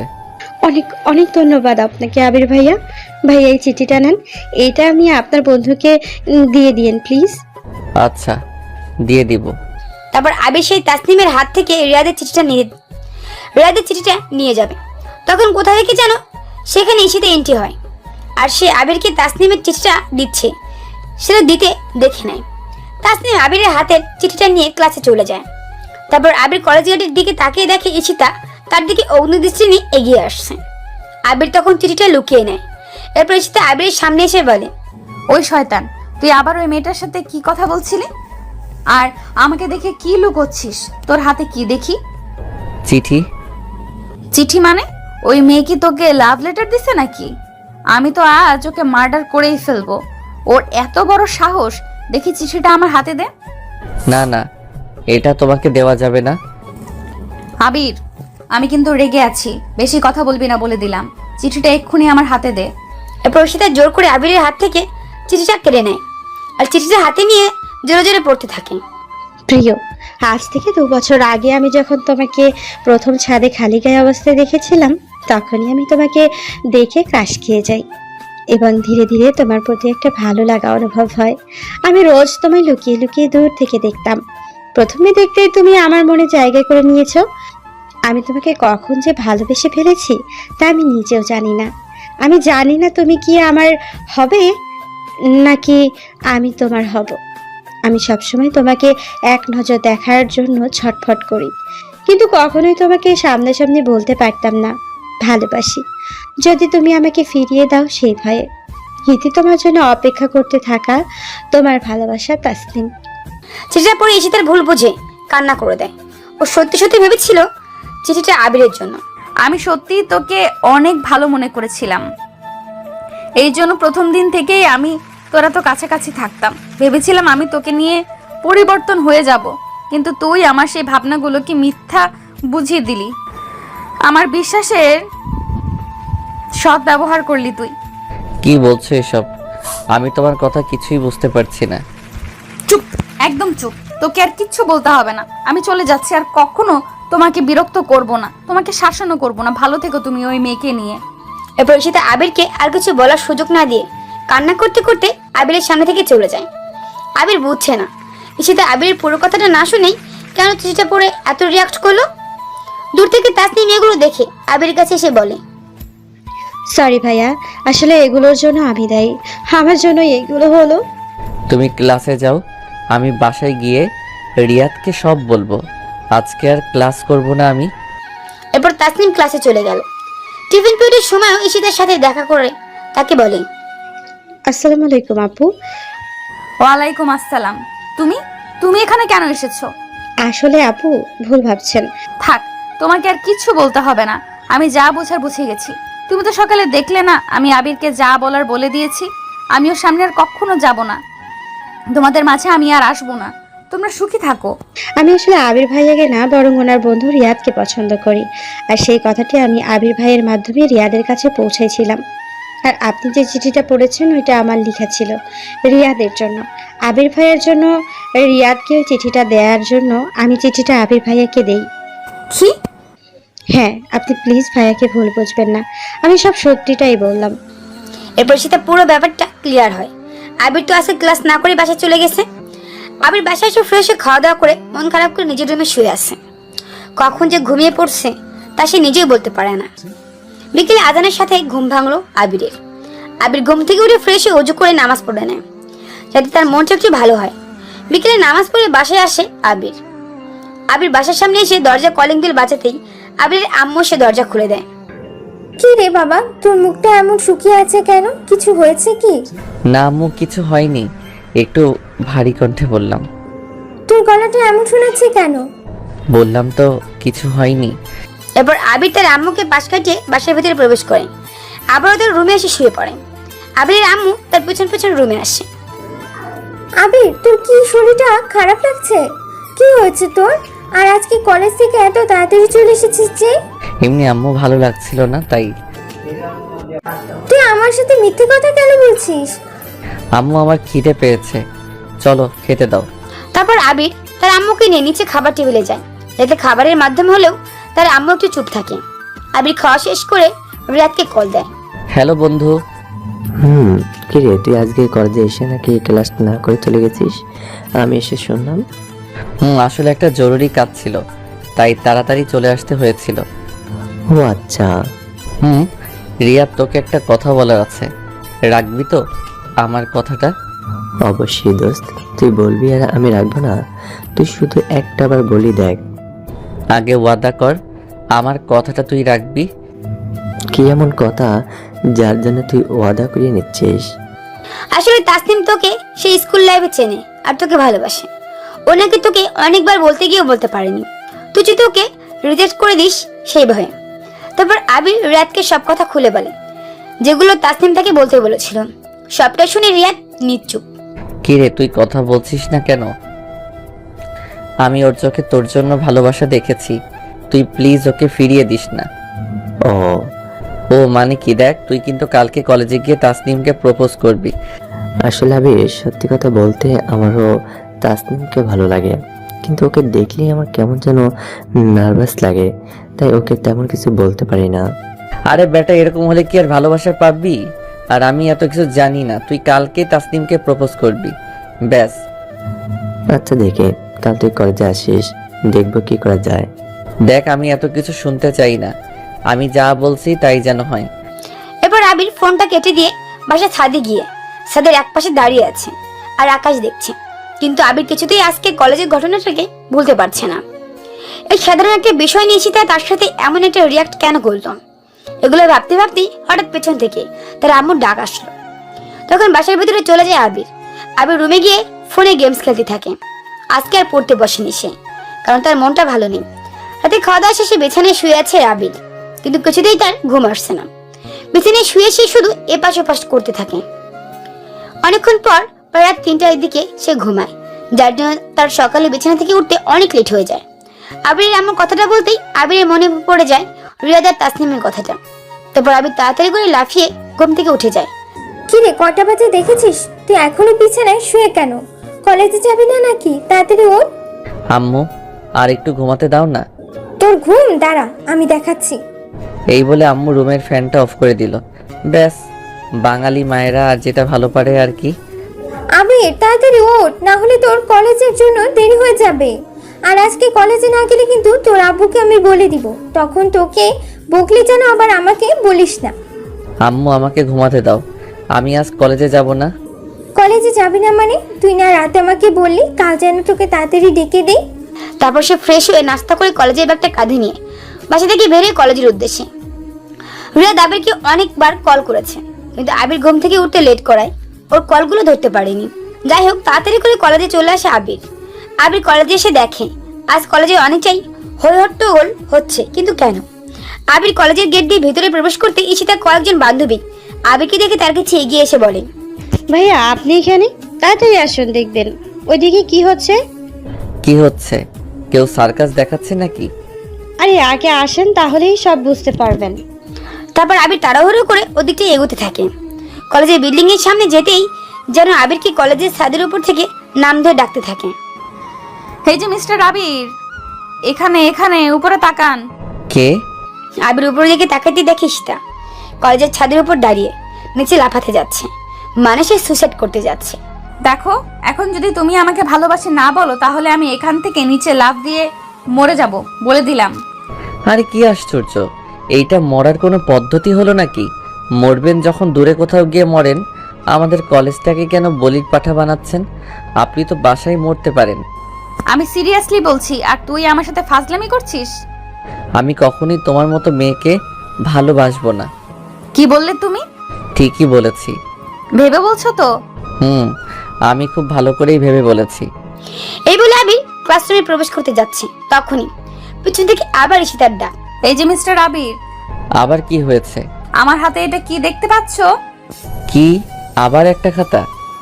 এটা খাতা না, এটা আমার সুইসাইড নোট, যেটার মধ্যে আমি লিখেছি আবির আমাকে না ভালোবাসার কারণে আমি সুইসাইড করতে যাচ্ছি। আমার মৃত্যুর জন্য আবির দায়ী। কি? আমি তোমাকে না পেলে আমি তোমাকে আর অন্য কারোর হতে দিব না কখনো। আবির মনে মনে হয়তো ভাবছে, হায় আল্লাহ, ই আমাকে কোন বিপদে ফেললে। এ কেমন মেয়ে? আমি দ্বিতীয়বার যদি জন্মগ্রহণ করি তাহলে এই মেয়ের সামনে তুমি ভুলেও যেন আমাকে না ফেলো। কি মিস্টার, ভালোবাসি বলবা নাকি লাভ দিব? ভাইয়া বললেন না ভালোবাসি, না হলে আপু কিন্তু সত্যি সত্যি লাভ দেবে। কিরে মামা বল, না হলে কিন্তু সত্যি সত্যি ঈশিতা উপর থেকে নিচে লাফ দেবে, তখন তুই পেশে যাবে কিন্তু। চুপ কর শালা, মনে হচ্ছে ওর সাথে প্রেম তুই করবি। তুই করিয়ে দিলে করব। ওই শালা কি বলিস? তোর গার্লফ্রেন্ড না তোর সাথে দাঁড়িয়ে আছে? কি হলো, তোমরা কি নিজেই সব গুজুর গুজুর ফুসুর ফুসুর করবে? আবির তাড়াতাড়ি বলবে নাকি আমি এখান থেকে লাভ দিব, কোনটা? এরপর এখানে উপস্থিত সবাই মিলে আবিরকে রিকোয়েস্ট করতে থাকে যে সে যেন ঈশিতাকে তাকে ভালোবাসে বলে। আবির মনে মনে ভাবতেছে সে এখনো হয়তো একদম পাগল হয়ে যাবে। ভালোবাসে বলার আগেই মেয়ে এত জ্বালাচ্ছে, তাহলে ভালোবাসি বলার পর না জানি কি করবে, কে জানে, এসব ভাবছিল আবির। এরপর আবির নিচে দাঁড়িয়ে দাঁড়িয়ে এক প্রকার কান্না করার ভান করতে থাকে। এই কি পিচ্ছি, তুমি কান্না করছো কেন? এমনিতেও আমি মরে গেলে তো তোমাকে জেলে বসে সারা জীবন কান্না করতেই হবে, তখন কেঁদো। আমি এখন 1 থেকে 5 অবধি গুনবো, এর মধ্যে তুমি যদি আমাকে ভালোবাসি না বলো তাহলে আমি এখান থেকে সোজা নিচে লাফ দিব। এই 1 2 3। ভালোবাসি। আবির তখন চিৎকার করে আর কোনো উপায় না পেয়ে ঈশিতাকে ভালোবাসি বলে দেয়। আসলে পাগলটা তো থামাতে হবে। আবির ভালোবাসি বলাতেই নিচে থাকা রিয়াদ, ওর গার্লফ্রেন্ড, তাসনিম সহ বাকি সব শিক্ষার্থীরা একসাথে ইয়াহু বলে খুশিতে একটা চিৎকার দেয়। Yahoo, yes. কলেজের ছাদ থেকে ঈশিতা দৌড়ে নিচে আসলো, আর এদিকে সবাই মিলে আবিরকে কোলে তুলে নিয়ে নাচানাচি শুরু করে দিল। মনে হয় সে এক অন্য কোনো গ্রহ থেকে প্রথমবার পৃথিবীতে এসেছে এমন অবস্থা। ঈশিতা দৌড়ে নিচে এসে আবিরকে যে জড়িয়ে ধরতে যাবে, তখন আবির ওকে বাধা দেয়, মানে এক্ষুনি প্রেম হলো আর এক্ষুনি জড়িয়ে ধরবে, তাও কিনা এত সব শিক্ষার্থীদের মধ্যে। দেখো, এসব জড়িয়ে ধরা চুমু খাওয়া সব বিয়ের পরে হবে, এখন এসব কিছুই না। ওকে, নো প্রবলেম। ভালোবাসি বলছো এটাই অনেক, পরে যখন তোমাকে নিজের করে পাবো তখন এমনিতেও তো সব হবে। ঈশিতার হাসি দেখে আবিরের যেন গা জ্বলে যাচ্ছে। আবির তো আগে থেকে ঈশিতাকে পছন্দ করে, কিন্তু ওর ছেলেদের মতো চলাফেরা আর ছেলেদের মতো ড্রেস আপ পরা কারণে আবির ওর প্রতি তার ভালোবাসা প্রকাশ করে না। সে চায় ঈশিতাকে পরিবর্তন করতে। আবির ঈশিতাকে ভালোবাসে বলতে আজকের মতো সবকিছু ঠিক হয়ে গেল। ধীরে ধীরে কলেজের সব স্যার ম্যাডামরা চলে আসলো আর ক্লাসের সময় হয়ে গেল। ক্লাসে বেল পড়ে গেল, সবাই যে যার মতো ক্লাসে চলে গেল। আবির আর রিয়াদও ক্লাসে চলে গেল। ঈশিতাও আবিরকে বাই বলে তার ক্লাসে চলে গেল। এরপর ক্লাসের তানিয়া ম্যাডাম আসলো। ম্যাডাম এসে একটু পর আবিরের কাছে এগিয়ে এসে আবিরের সাথে কথা বলে। কি ব্যাপার দুষ্টু ছেলে, কেমন আছো? জি আলহামদুলিল্লাহ। ম্যাডাম আপনি কেমন আছেন? ভালো। তো তোমাকে দেখে আজকে কেমন যেন মনে হচ্ছে, বাসা থেকে আম্মুর সাথে ঝগড়া করে এসেছো নাকি? না ম্যাডাম, কি যে বলেন না, আমি তো ভালো ছেলে। Good boy. এরপর ধীরে ধীরে কলেজে কয়েকটা ক্লাস শেষ করে আবির।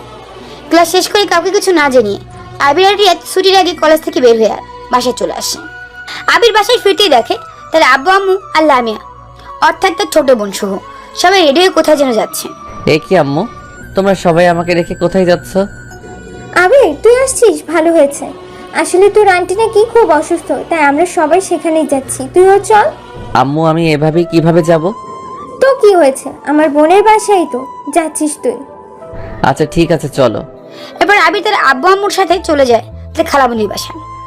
সেখানে সে আবির খালামণিকে সালাম দিয়ে তার শরীরের কথা জিজ্ঞেস করে, সে এখন কেমন আছে, ওষুধ ঠিক মতো খাচ্ছে কিনা, সবাই তার ঠিক মতো খেয়াল রাখছে কিনা, এসব আর কি। আবির তার খালামণির সাথে কথা বলার পর তার আম্মু তাকে একটা রুম দেখিয়ে দিল। আবির সেই রুমে গিয়ে চেঞ্জ করে ফ্রেশ হয়ে নিল। এরপর সবাই মিলে খাওয়া দাওয়া করে নিল। এর মধ্যে রাত হয়ে গেল। আবিরের খালামণি অসুস্থতার জন্য তারা সবাই দুদিন এখানে থাকে। তৃতীয় দিন সকালে, এই হারামির বাচ্চা ওঠ বলছি, দেখ কত বেলা হয়ে গেছে।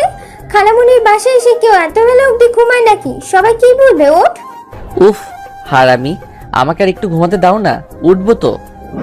কি বললি শয়তান ছেলে, নিজের মাকে কিনা হারামি বলছিস? এই দিন দেখার জন্য আমি তোকে এতদিন বড় করেছি।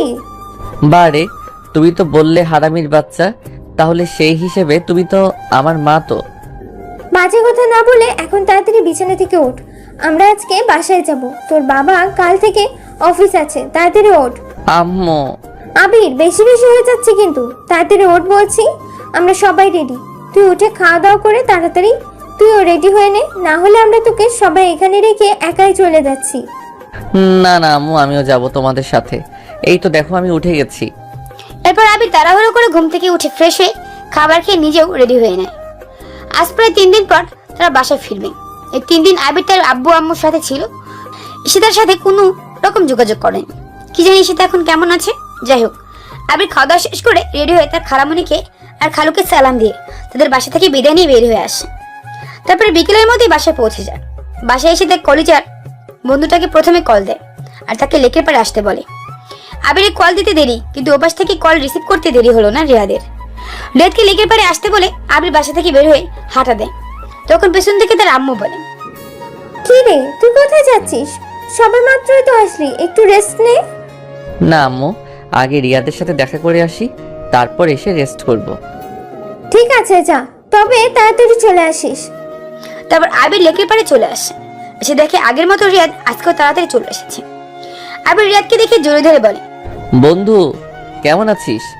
আমি তো ভালো আছি, কিন্তু ঈশিতা আপু ভালো নেই। তুই কি এই 3 দিন ওনার সাথে কথা বলিসনি? উনি ইদানিং কলেজে এসো কেমন যেন রেগে আর মনমরা হয়ে থাকেন। ও না রে, এই 3 দিন আমি কারোর সাথে কথা বলিনি। ও তাহলে তো তোকে দেখলে মনে হয় প্রচুর লেভেলে রাগ ঝাড়বে তোর ওপর। সে তখন যা হবার হবে। এখন তোর কথা বল, তোর আর তাসনিমের রিলেশন কেমন যাচ্ছে? আলহামদুলিল্লাহ ভালোই। তারপর তারা দুজনে মিলে আরো কিছুক্ষণ আড্ডা দেয়।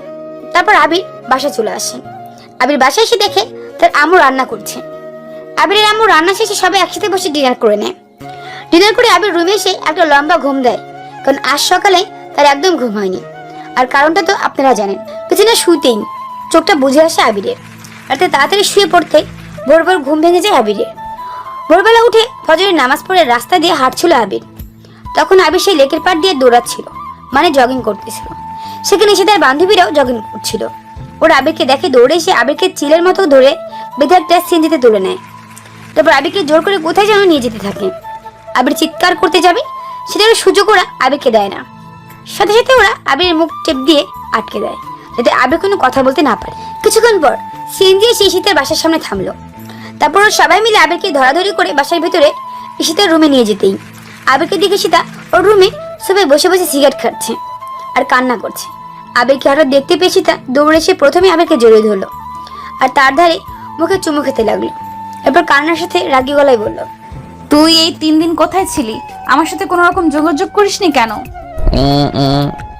আসলে আবিরের মুখ তো টেপে আটকানো, তাই আবির কোনো কথা বলতে পারছে না।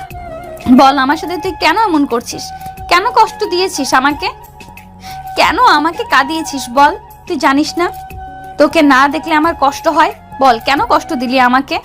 আরে বান্ধবী, ওর মুখে টেপটা তোরা আগে খুলে দে, ঈশিতার বান্ধবীদের মধ্যে একজন বলল। তারপর ঈশিতা আবিরের মধ্যে আটকানো টেপটা খুলে দিল। তারপর আবির বলল, আসলে আমি আব্বু আম্মুর সাথে আমার আন্টির বাসায় গিয়েছিলাম। আন্টি খুব অসুস্থ বলে ওখানে আমাদের 3 দিন থাকতে হয়েছে। আমাকে কি একটা বারও বলে যেতে পারতি না? আর আমি তোকে কতবার কল দিয়েছি, তুই আমার কল কেন ধরিসনি? সরি, আব্বু আম্মুর সাথে ছিলাম তাই কথা বলার মতো পরিস্থিতি ছিল না। তো কি হয়েছে? কি আবার, আমি আব্বু আম্মুর সামনে তোমার সাথে কোনো অধিকার কথা বলবো? তারা যদি জিজ্ঞেস করে তো কি বলবো? ও এই কথা না, চল আমি এক্ষুনি তোকে বিয়ে করব, চল কাজী অফিসে চল। না না, তোকে যেতে হবে না, আমি কাজীকে তুলে বাসায় নিয়ে আসছি। কি দেখো, তুমি আমার বয়সেও বড়, আর এই মুহূর্তে আমার পক্ষে বিয়ে করা সম্ভব না। কেন সম্ভব না শুনি? এমনি।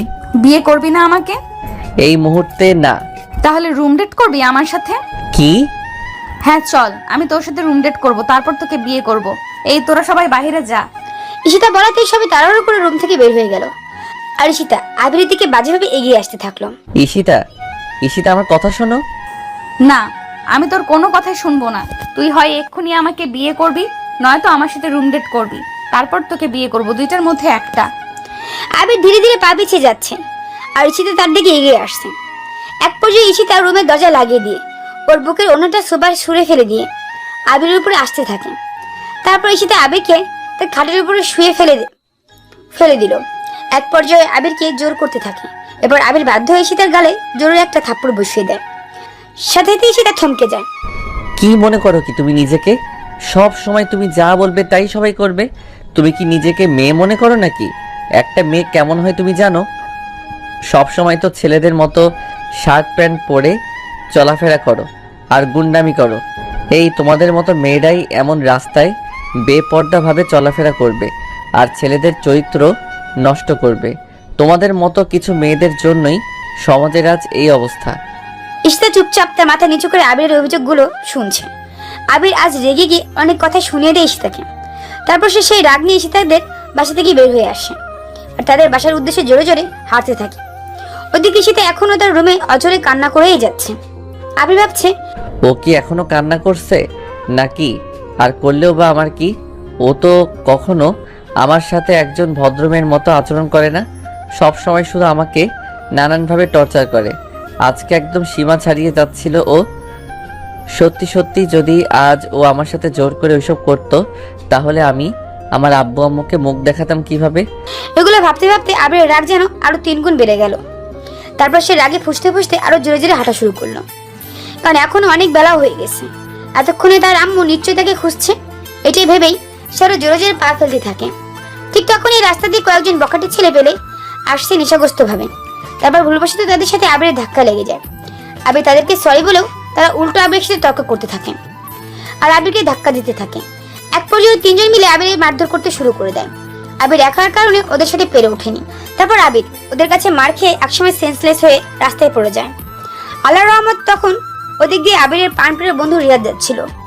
ওর আবিরকে এমন অবস্থায় পড়ে থাকতে দেখে তাড়াতাড়ি করে দৌড়ে এসে আবিরকে জড়িয়ে ধরে কাঁদো হয়ে আবিরকে ডাকতে থাকে। আবির, আবির, দোস্ত কি হয়েছে তোর? দোস্ত কথা বল, তোর এই অবস্থা কিভাবে হলো আবির? আবির কোনো সাড়া দিচ্ছে না। এরপর রিয়াদ ভয় পেয়ে তাড়াতাড়ি করে এসে তাকে কল দেয় আর তাকে বলে, হ্যালো আপু, আপনি কোথায়? তাড়াতাড়ি বড় মসজিদের সামনে রাস্তায় আসুন। এখানে আবির রক্তাক্ত অবস্থায় সেন্সলেস হয়ে পড়ে আছে। হয়তো কেউ ওকে মেরেছে, নয়তোবা ওর অ্যাক্সিডেন্ট হয়েছে। কি বলছো কি? আমি এক্ষুনি আসছি। এর 5 মিনিটের মধ্যে ঈশিতা গাড়ি নিয়ে কাঁদতে কাঁদতে চলে আসে। আবিরকে এভাবে রক্তাক্ত অবস্থায় রাস্তায় পড়ে থাকতে দেখে ঈশিতা আবিরের কাছে গিয়ে তাকে জড়িয়ে ধরে তার কোলে ওঠানোর চেষ্টা করে। এরপর সে আর দেরি না করে তারা সবাই মিলে আবিরকে ধরাধরি করে গাড়িতে তুলে নিয়ে হসপিটালে চলে যায়। এরপর সেখানে নিয়ে তারা আবিরকে ট্রিটমেন্ট করায়। সেখানে গিয়ে তারা আবিরের ট্রিটমেন্ট করায়। ডক্টর আবিরের মাথায় সুন্দর করে ব্যান্ডেজ করে দেয়। অবশেষে প্রায় 1 ঘন্টা পর আবিরের জ্ঞান ফিরে। আবির চোখ খুলে তাকাতেই দেখে তার মাথার পাশে ঈশিতা বসে আছে আর এখনো ফুপিয়ে কান্না করছে। আর রিয়াদ ওর পায়ের পাশে বসে আছে। আবিরকে চোখ খুলতে দেখে রিয়াদ বলে, আবির, তুই এখন ঠিক আছিস? আমি মাথা নেড়ে এর সম্মতি জানালাম। আবির, তোমার এই অবস্থা কি করে হলো? কে করলো তোমার এমন? প্লিজ আমাকে বলো। আমি তোমাকে এই অবস্থায় দেখতে পারছি না। আমার কলিজাটাকে এইভাবে কে আঘাত করলো? আপু শান্ত হন, আবির কিচ্ছু হয়নি।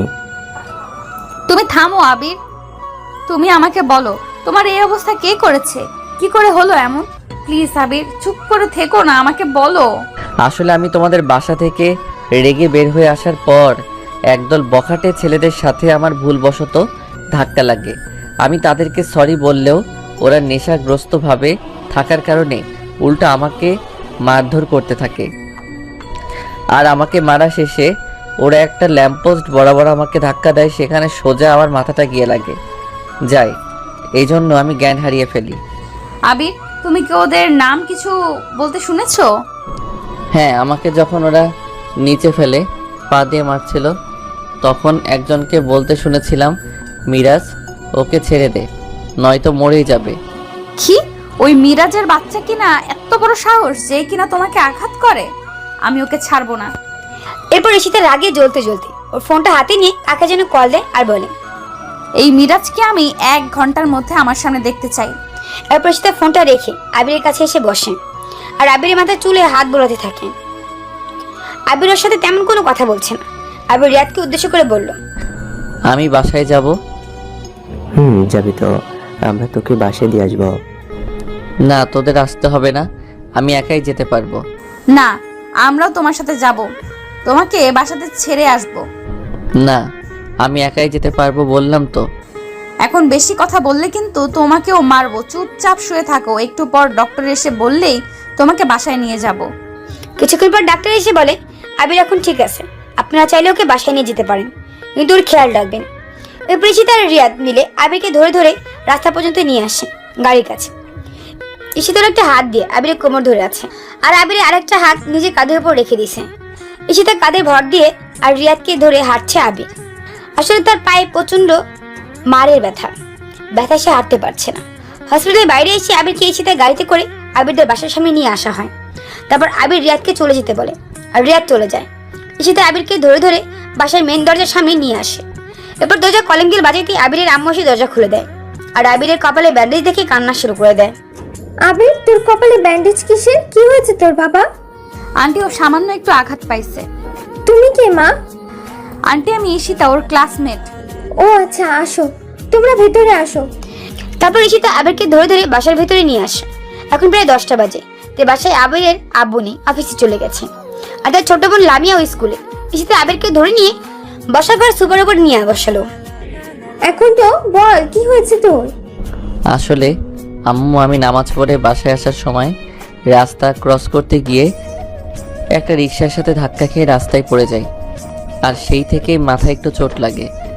এভাবে বাসায় আসছিলাম, কিন্তু পথে ঈশিতার সাথে দেখা হয়ে যায়, তাই ও আমাকে ধরে নিয়ে ফার্মেসিতে নিয়ে গিয়ে আমার মাথায় ব্যান্ডেজ করিয়ে দেয়।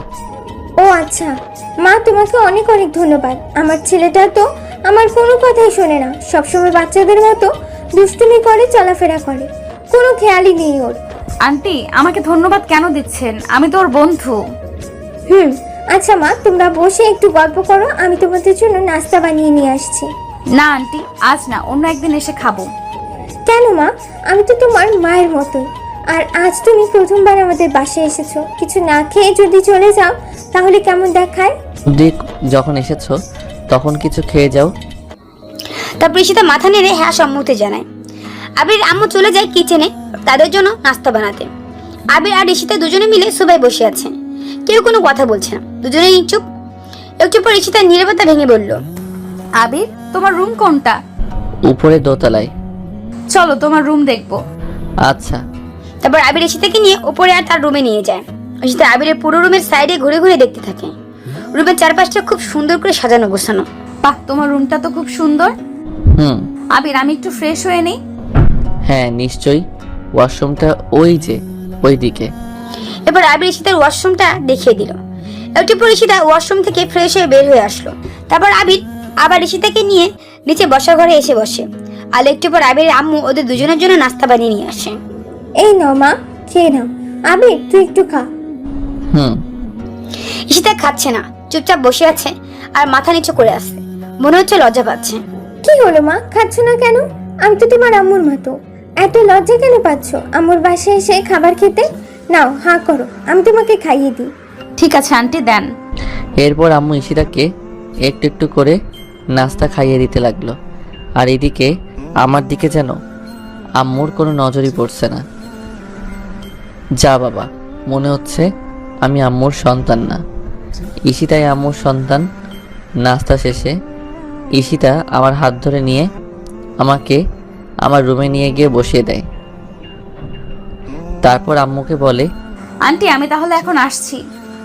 আপনি ওর খেয়াল রাখবেন কিন্তু। ঠিক আছে মা, আর তুমি কিন্তু প্রতিদিন একবার করে এসো, আমার সাথে দেখা করে যাবে, কেমন? ঠিক আছে আন্টি। এরপর ঈশিতা আবিরদের পাশে থেকে চলে যায় আর যাওয়ার সময় বারবার পেছন ফিরে আবিরকে দেখতে থাকে। ওই জন্য কিছু বলতে চেয়েও বলতে পারছে না আবিরকে। বিকেলে রিয়া দৌড়াতে দৌড়াতে আবিরদের বাসায় আসে। এসে আবিরের আম্মুর কাছে জিজ্ঞেস করে আবির কোথায়। আবিরের আম্মু বলে আবির রুমে আছে। এরপর রিয়াদ সিঁড়ি বেয়ে সোজা আবিরের রুমে চলে যায়। কি রে, তুই এত হাঁপাচ্ছিস কেন? কি হয়েছে? দোস্ত, আর বলিস না। ঈশিতা আপু তো মিরাজ আর ওর বন্ধুদেরকে এমনভাবে মেরেছে যে ওরা এখন হসপিটালে ভর্তি আছে। দু একজনের তো পুরো হাত পা ভেঙে গেছে। বলিস কি? ঈশিতা আপু ওদেরকে খুব মেরেছে। জানি না ওরা 6 মাসেও বাসে ফিরতে পারবে কিনা। আচ্ছা তুই বস এখানে। বাবা সত্যি করে বল তো, আবিরের কি হয়েছিল? রিয়াদ একবার আবিরের দিকে তাকাচ্ছে, তো আরেকবার আবিরের আম্মুর দিকে তাকাচ্ছে। কি হলো বাবা, বল ওর কি হয়েছিল? আমি কিন্তু তোকে খুব বিশ্বাস করি, আর আমাকে কিন্তু একদম মিথ্যে বলবি না তুই। আর এই মিরাজটাকে, ওকে কে এভাবে মেরেছে? কি সব বলছিলি তোরা? আমি দরজার ওপাশ থেকে শুনলাম। এরপর রিয়াদ আবিরের আম্মুকে সব সত্যিটা বলে দেয়। আবিরের আম্মু সব শুনে কান্না করতে থাকে আর আবিরের মাথায় হাত বুলাতে থাকে। উফ আম্মু, আবার শুরু করলে তোমার এই কান্না? আরে আমি ঠিক আছি। এভাবে প্রায় 1 মাস কেটে গেল। ঈশিতা প্রতিদিন আবিরের বাসায় একবার করে এসে আবিরকে দেখে যায়, কিন্তু আবির ঈশিতার সাথে ঠিক করে কথা বলে না, কারণ ওর গুন্ডাবির স্বভাব এখনো যায়নি। এখনো ছেলেদের মতো জিন্স প্যান্ট আর টি শার্টের মতো কি যেন একটা পরে থাকে। ওর আচরণ এখনো মেয়েদের মতো আসেনি। আবিরের আম্মু যদিও জানে ওর সব কথা, কিন্তু এরপর আবিরের আম্মু ঈশিতাকে কিছু বলেনি, কারণ ও সেদিন আবিরকে হসপিটালে নিয়ে গিয়েছিল আর আবিরের হয়ে ওই ছেলেগুলোকে শাস্তি দিয়েছিল বলে। এভাবে 1 মাস পর একদিন বিকেলে আবির ছাদে বসে বসে বই পড়ছিল। এমন সময় পেছন থেকে কে যেন এসে আবিরকে জড়িয়ে ধরে। উফ আম্মু, ছাড়া তো। আবার আমাকে জড়িয়ে ধরছো কেন?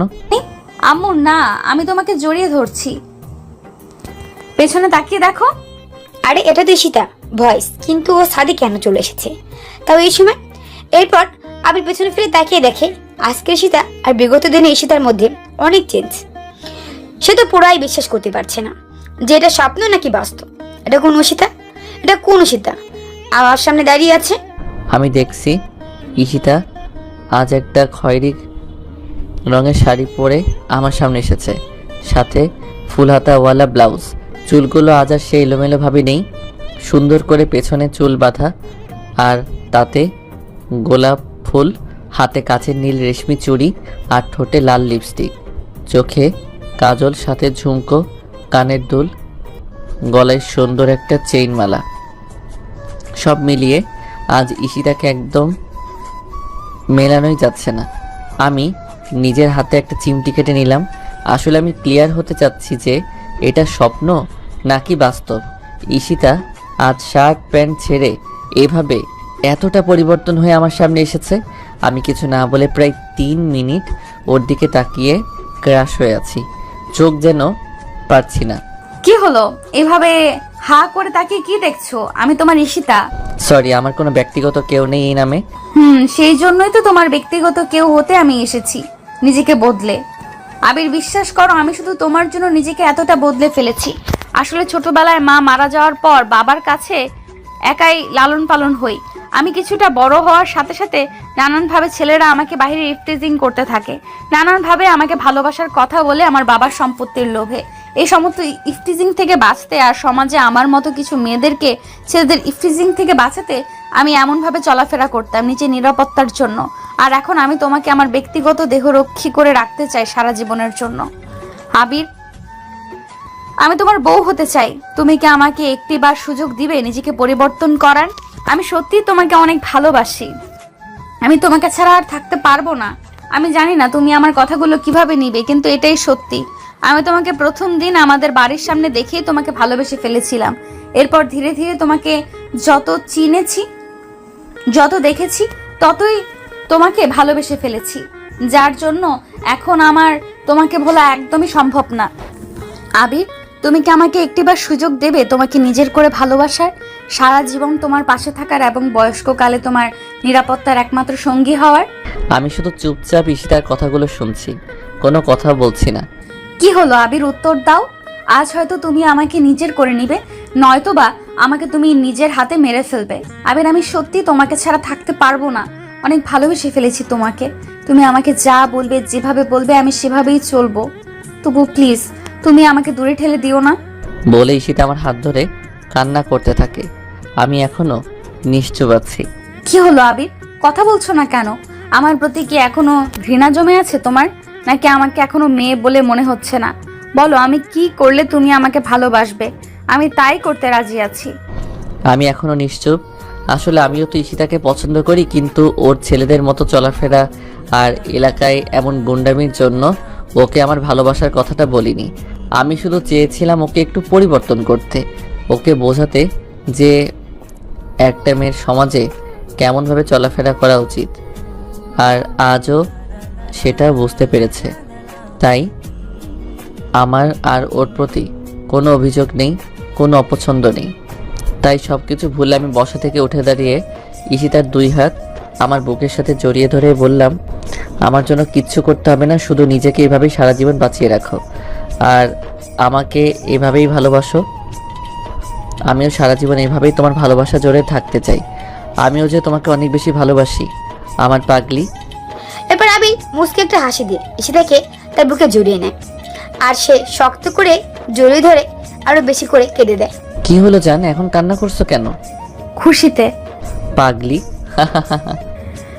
আমি শুধু তোমার পাগলি, আর সারা জীবন তোমার পাগলি হয়েই বাঁচতে চাই। আমার ভালোবাসিটা, আমার সারা জীবনটা আমি তোমাকে ভালোবেসে কাটিয়ে দিতে চাই। এইভাবেই রাখবে তো আমায় সারা জীবন তোমার বুকের মধ্যে? আই লাভ ইউ ফপি। আই লাভ ইউ টু আমার কলিজাটা।